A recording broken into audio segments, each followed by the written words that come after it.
Ay grabe, naghigaan na lang sa seafloor. Panoorin niyo mga lods dahil naglalakihang danggit ito. O diba, napakaamo lang nila.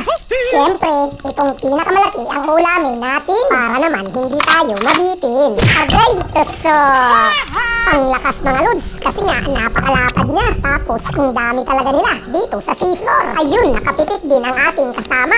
At mukhang magsi-second chamber pa. Kaya naman, panoorin na lang natin mga lods. O diba, nakikita niyo naman, nakahiga pa rin sa buhangin ang isang danggit. Agay, so napakagaling ng ating Buena Mano ngayong gabi mga lods. Kasi naman, panigurado, babaha ng sabaw ng tinola. Eto pa, binalikan ko mga lods ang puting buhangin dito sa kailaliman ng mundo. Baka sakali, nandito pa ang ibang malalapad na danggit kanina. Uy, mayroong malaking coral sa bandang unahan. Tapos parang may nakatambay na malaking isda. Grabe, napaka-amazing ng kanyang kagandahan. Dahil ito nga ang isdang malapunti mga lods. Agay, so dahil sa sobrang ganda nito mga lods, napakasarap din naman ng kanyang sabaw. Kaya naman, ang mahiwagang swat out mula dito sa kailaliman ng mundo ay para sa'yo. Idol Tukong Jan Jan from Santiago, Agusan del Norte. Eto pa, saktong-sakto naman ang lubog ko dito mga lods. Kasi naman may malaking kuweba agad sa aking paanan.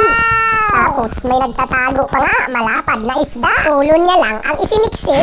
Kaya naman, sabaw ka na ngayon. Agay, so napakagaling talaga pag mayroong kuweba mga lods.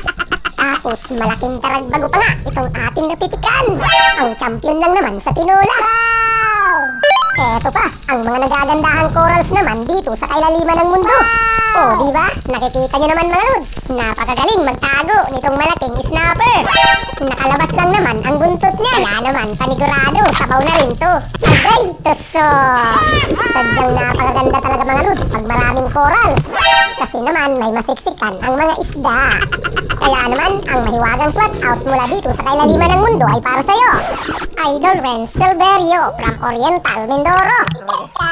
Eto pa, nalubugan ko naman itong nagkumpulan na corals mga lods. Hala, ano ito? Napakalapad, biglang sumiksik.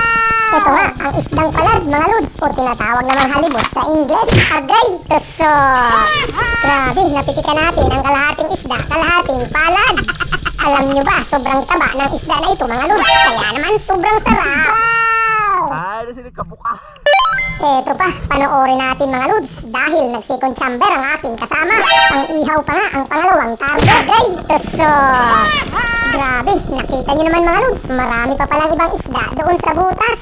Nakatakas man yung dalawa, pero nakadalawa rin ang ating kasama. Kaya naman, magpapatuloy pa ako sa paglubog. Kasi nga, wala pa akong isda. Hindi ko naman kasi nabantayan yung pagtakbo ng dalawang isda kanina. Pero ayos lang yan mga lods. Kasi naman, dito sa spot natin, napakasagana. Tapos, ako naman ay naniniwala sa kasabihan na kunting silip lang yan, makikita rin. O diba, ang isdang budlatan nakasilip sa akin. Agay, so ayos talaga mga lods. Sobrang ganda ng spot na ating nalubugan ngayong gabi. Thank you Lord. Kaya naman, ang mahiwagang swat out mula dito sa kailaliman ng mundo ay para sa'yo. Idol Mar Malabanan from Taguig City.